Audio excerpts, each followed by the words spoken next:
Welcome to part 3 of our video series, Understanding the Crypto Revolution. These videos are designed to start with the basics and build upon that in each succeeding installment.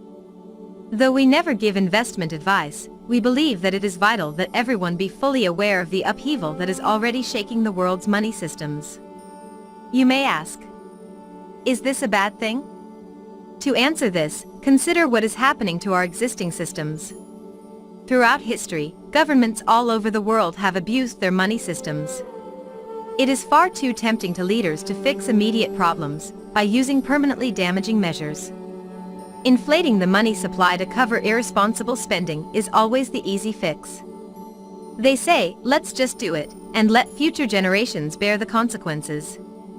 Do you ever feel apologetic to a cashier when you try to pay for a hamburger with a $100 bill? Get over it. You're not so rich. A $100 bill today is equal to $67 in year 2000 money. Excuse my grammar, but it ain't what it used to be. And it's only getting worse and worse by the day. In fact, the decline in the value of your $100 is accelerating exponentially. Just think what this does to people with fixed incomes. What about people who have very low incomes? The greatest threat to unity is the government-forced poverty. And once people are poor and hungry, they are easy targets of control-minded politicians, and eventually, totalitarianism. This is when our freedoms are lost. Also, do you realize that the government is quietly taxing our paychecks away when they inflate the money supply? So, is changing the world's flawed money systems a bad thing? Think long and hard about it. You decide.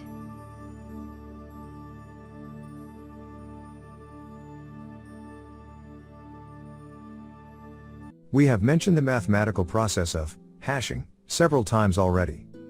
But hashing is so essential to the blockchain, it deserves our further study. As said before, hashing is simply the mixing up of data to the point that it is not recognizable. A simple word, or even a very long message, is run through a hashing program. What comes out is a very strange looking set of characters that look nothing like the original message. This result is called a hash. Bitcoin employs the Secured Hashing Algorithm 256, or SHA-256 for short. In computer science, a bit is a 0 or a 1. This algorithm converts regular data into a hexadecimal output of 256 bits, which translates into 64 characters. Remember that the hexadecimal system uses the numbers 0 through 9, plus the letters A through F, for a total of 16 characters. Also, remember that the resulting hash cannot be decrypted. The purpose of a hash is not to send a cryptic message. Rather, its purpose is to simply verify that a transaction is valid, that the Bitcoin being spent is available in the sender's account, and that the sender's cryptic signature is valid. Don't worry if the technical details of hashing are a little overwhelming. Just know that when Bitcoin is being spent, there is a great amount of checking and verification all along the way. The designer of the Bitcoin blockchain emphasized that the system is specifically focused on preventing the condition called double spend. Double spending is equivalent to writing a NSF check on your checking account. Consider this. In contemporary, traditional banking, a person can pass a worthless check to a creditor, and a bad check is not detected until it is deposited. But, in the blockchain world, it is impossible to send an invalid payment. This is a much more efficient process. Later in this video, we will see 2 detailed videos of actual hashing.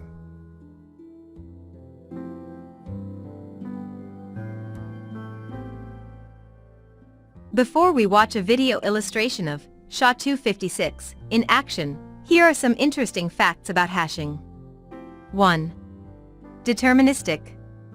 No matter how many times you put the same input in, the resulting output will always be identical. 2.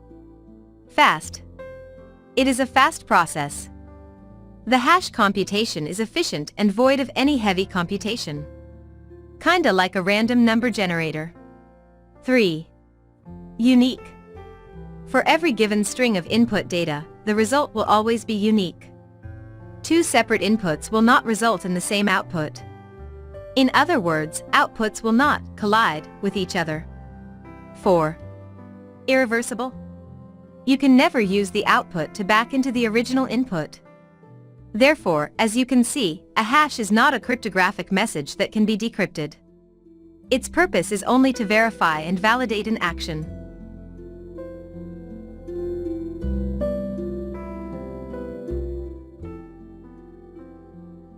Now we will see a test of SHA-256 in action.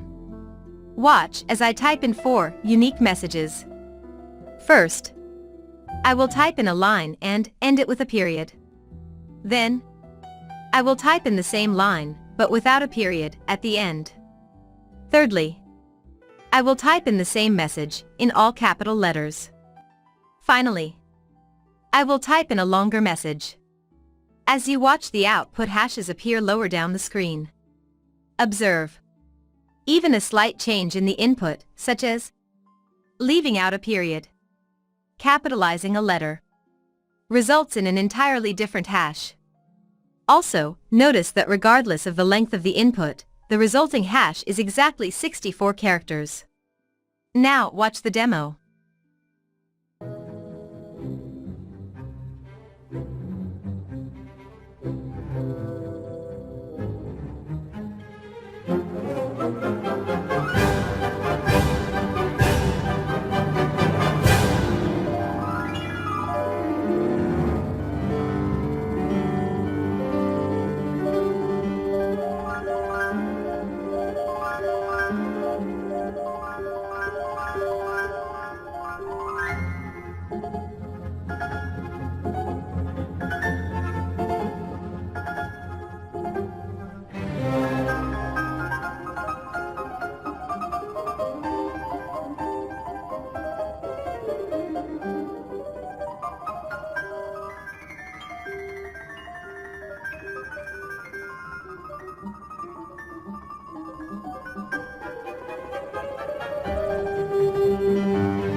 Let's go back into the block and further describe its contents. As you can see, there are 6 pieces of information. 1. The version of the Bitcoin software being used. 2. A timestamp specially calculated to prevent double spend. 3. The root of the upside-down Merkle tree, called the Merkle root. 4. The hash of the preceding block. 5. The nonce. The term nonce means a number used only once. The nonce will be used by the miner to vary the hash outcome. The miner will continue to change the nonce with each reiteration, until, hopefully, it finds the target and earns the prize. Of course, thousands of other mining computers are doing the same thing, hoping to be the first to hit the target. It's a cutthroat competition. A good thing computers are machines and don't have throats. Otherwise, mining would get rather messy. 6. The target. The target is the secret hash that everyone is trying to reach. The target is automatically set by the Bitcoin protocol. Of course, it is a random string of characters and changes with every block.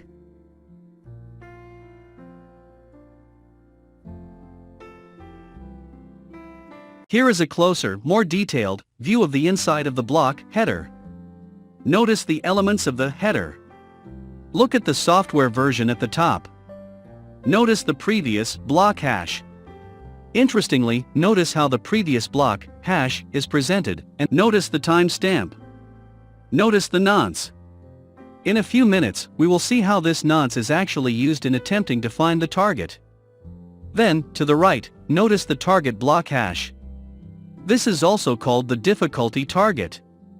Did you know that when mining becomes too fast and too easy, the software automatically adjusts the target to make it more difficult? And when mining becomes too slow, the difficulty target is softened to make it easier and faster to hit. This is the beauty of the blockchain. It's almost like the natural world where the ecosystem naturally corrects any imbalances that may occur. Like, if too many trees are trying to grow in a limited space, the taller trees will drown out the saplings.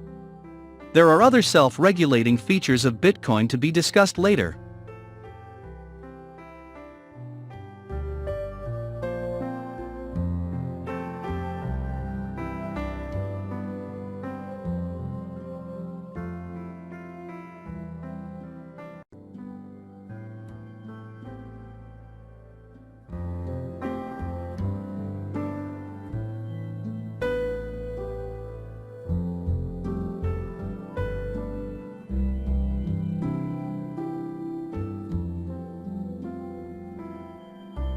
I have to admit, that lovely Merkle tree is absolutely captivating. It's like art. In 1979, Ralph Merkle, at Stanford University, wrote a paper titled A Certified Digital Signature. His concept later became known as the Merkle tree, after the so-called nodes. Declare a transaction as being valid, not fraudulent, not an overspend. The node releases the transactions to the blockchain to be hung on the Merkle tree. There, each transaction is hashed the first time, and then paired with the hash of another transaction and hashed a second time. The resulting hash of the hashes of the original two transactions are then hashed with a hash of the hashes of two other original transactions. The result of the hash of the hash of the hashes becomes the root of the Merkle tree. As you can see, there is a whole lot of hashing going on. This is akin to mixing separate ingredients of a cake into a batter, and then remixing the mixed batter with the mixed batter of other ingredients. The result is, none of the original ingredients are any longer distinguishable.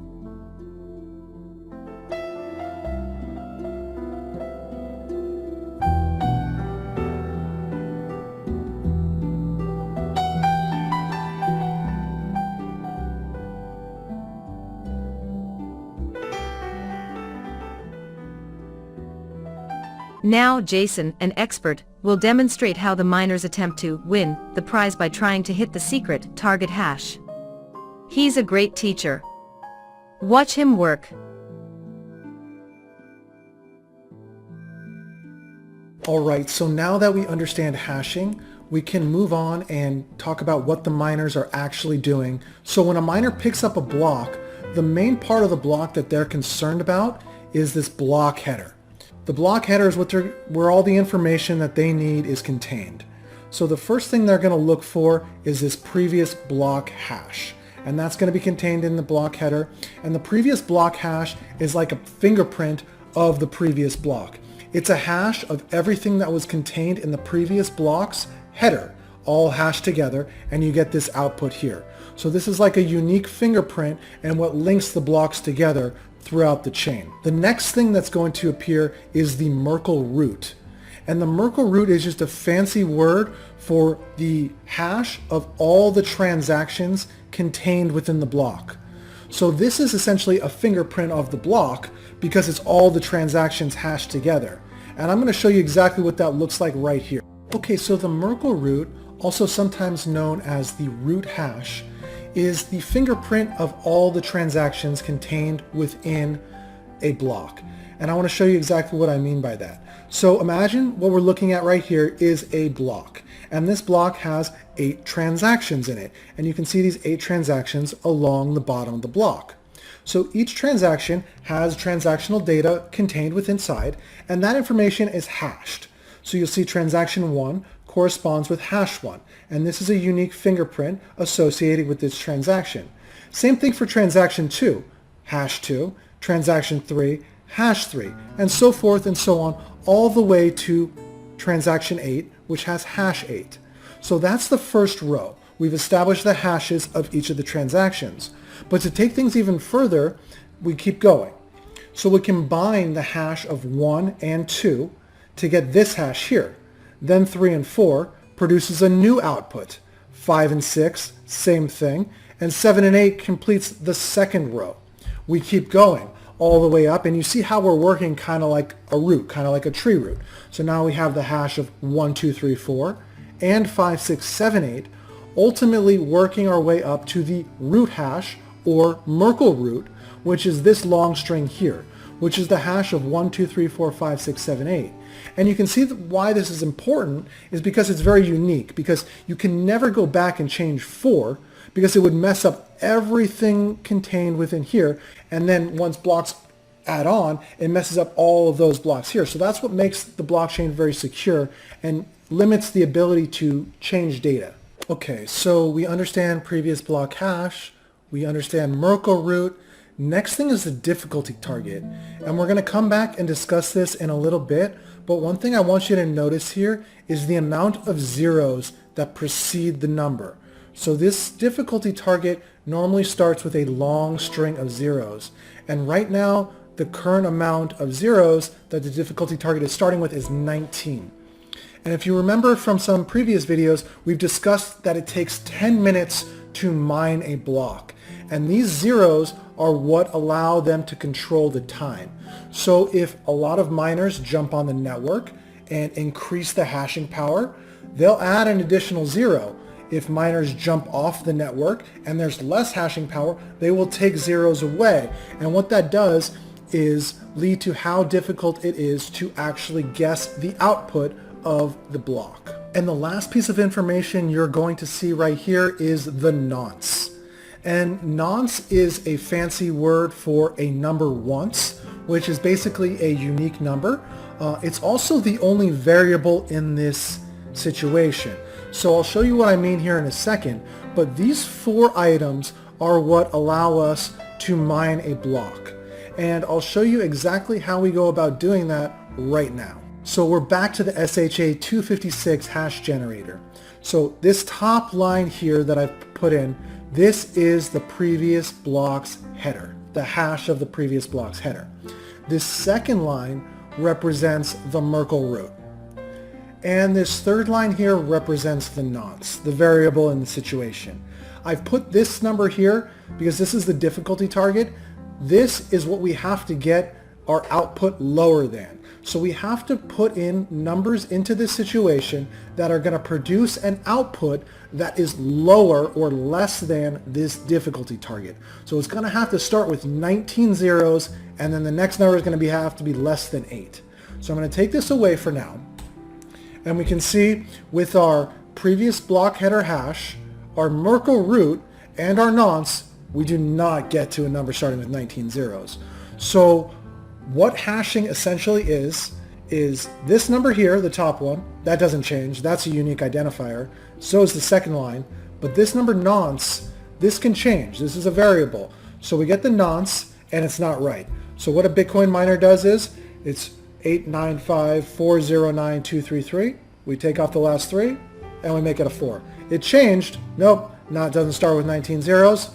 Make it a 5. Nope. Doesn't start with 19 zeros. Make it a 6. Nope. And you guys get this, right? And I haven't even got one that started with 1 0 or had a 0 in the first 19 spots. So you can imagine how long this is going to take and how much power this is going to take. So that is essentially what Bitcoin miners are doing. They are adjusting the nonce by 1 at a time in effort to guess a number that starts with 19 zeros, which is less than the difficulty target. As Jason illustrated, the work of the mining machines requires a lot of power and is expensive. Because most of us pay a relatively modest electric bill every month, it is at first difficult to understand why the cost of electricity can be such a big deal to the miners. So we have to remember that the powerful mining computers are running 24 hours per day, and 365 days per year.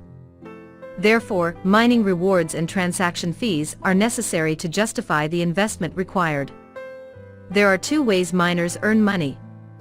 They are awarded bitcoins for each block they create. Presently this reward is 6.25 BTCs to the miner who hits the target first. A value today of $344,000. Interestingly, the Bitcoin protocol reduces the reward every 4 years. This is called halving. Halving is how Satoshi limited the production of new Bitcoin along the way.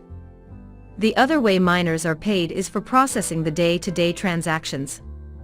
Even when the last Bitcoin is mined in year 2140, miners will continue to have a source of income. This concludes part 3 of this journey into the world of Bitcoin. In the next installment, we will talk about how the blockchain is governed. What is a fork? What is a 51% attack? What is a $5 wrench attack? What is the Lightning Network?